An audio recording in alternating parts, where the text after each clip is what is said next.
Hello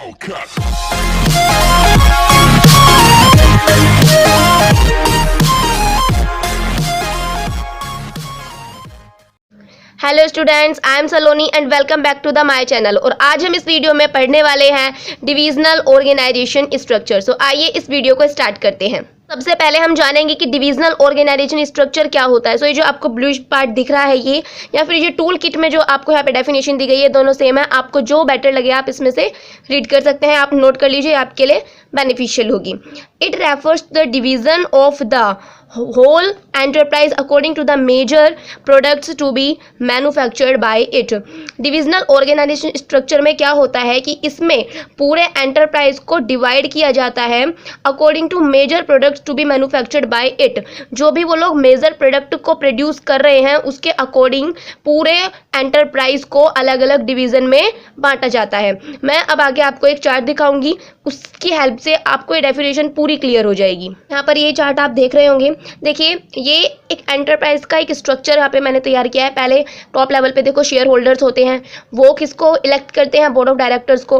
then आते हैं हमारे general managers. General manager suppose that हमारे एंटरप्राइज है, उसमें हम दो तरह के प्रोडक्ट मैन्युफैक्चर्ड कर रहे हैं। पहला है हमारा मेटल प्रोडक्ट, दूसरा है हमारा प्लास्टिक प्रोडक्ट। ठीक है, तो मेटल प्रोडक्ट के लिए हम एंटरप्राइज में अलग से सारी चीज़ें बनाएंगे कि मेटल प्रोडक्ट को जो है उसका हम डिपार्टमेंट अलग बनाएंगे। तो मेटल प्रोडक्ट के डिपार्टमेंट में भी, उसके अंदर भी बहुत अलग अलग डिपार्टमेंट होंगे। Production department, marketing department, finance department, personal department. फिर दूसरी तरफ हमारा मेजर प्रोडक्ट हम दूसरा जो प्रोड्यूस कर रहे हैं वो क्या है, प्लास्टिक। सो प्लास्टिक का जो है हम एक अलग डिपार्टमेंट बनाएंगे और उस डिपार्टमेंट के अंदर भी सब डिपार्टमेंट होंगे बिल्कुल सेम वैसे ही। Production department, marketing, finance, personal department और भी बहुत सारे डिपार्टमेंट इसमें होंगे। सो आई होप आपको समझ में आ गया होगा कि डिविजनल ऑर्गेनाइजेशन स्ट्रक्चर क्या है। चाहे तो आप एग्जाम में इस चार्ट के थ्रू आप वहाँ पर एक्सप्लेन कर सकते हैं। अब आते हैं कि डिविजनल ऑर्गेनाइजेशन स्ट्रक्चर के एडवांटेजेस क्या है। सो पहला एडवांटेज है हमारा डेवलपमेंट ऑफ डिविजनल हेड। यहाँ पर डिविजनल हेड का डेवलपमेंट होता है। जो भी डिविजनल का हेड होगा उसका ओवरऑल डेवलपमेंट होगा। क्यों? क्योंकि वो सारी चीज़ों से कनेक्टेड होगा। डिविजनल हेड का मतलब है जैसे कि कोई मेटल प्रोडक्ट है, उसका हमने एक अलग से डिपार्टमेंट बनाया है, तो इस डिपार्टमेंट का जो हेड होगा वो किस चीज़ों से कनेक्ट होगा, इस डिपार्टमेंट के प्रोडक्शन से, इस डिपार्टमेंट के मार्केटिंग से, इस डिपार्टमेंट के फाइनेंस से, इस डिपार्टमेंट के पर्सनल से।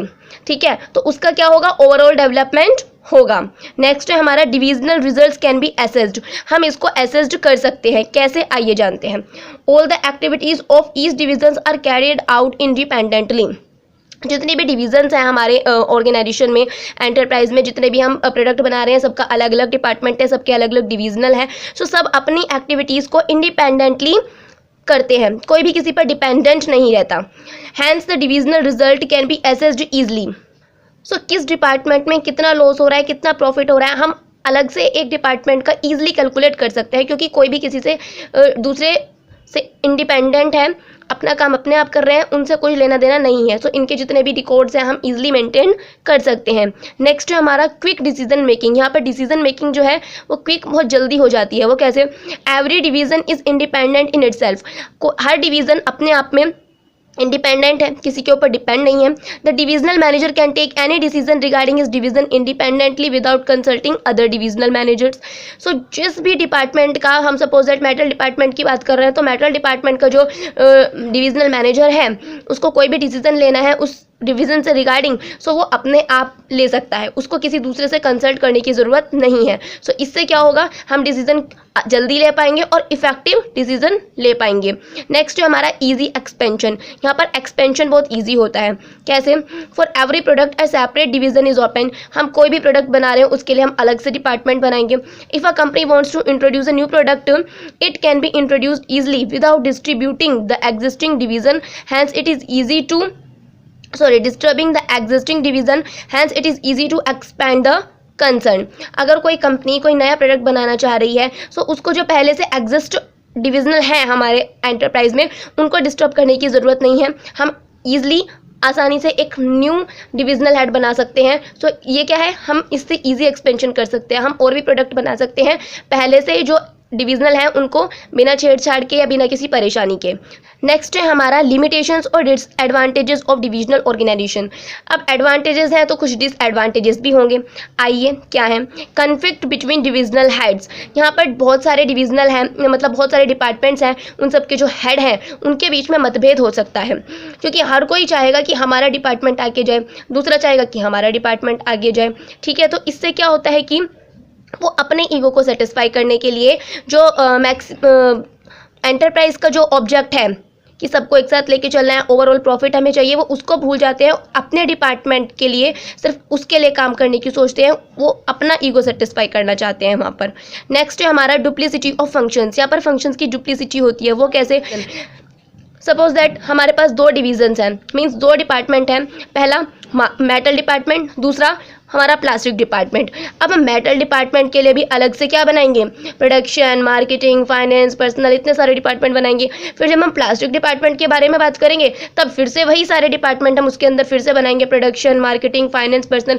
तो इससे क्या होता है, हमारी जो ऑपरेशन कॉस्ट है वो बहुत ज़्यादा हो जाती है, बेफालतू में हम इतनी कॉस्ट को हम इंक्रीज़ कर रहे हैं, क्योंकि यहाँ पर एक ही काम को बहुत बार रिपीट किया जा रहा है। अगर हम इसके अलावा कोई और डिपार्टमेंट बनाएंगे तब फिर से हम उसके अंदर इतने सारे सब डिपार्टमेंट बनाने पड़ेंगे। सो इसलिए यहाँ पर कहा गया है डुप्लीसिटी ऑफ फंक्शन, और इसका बहुत बड़ा डिसएडवांटेज है।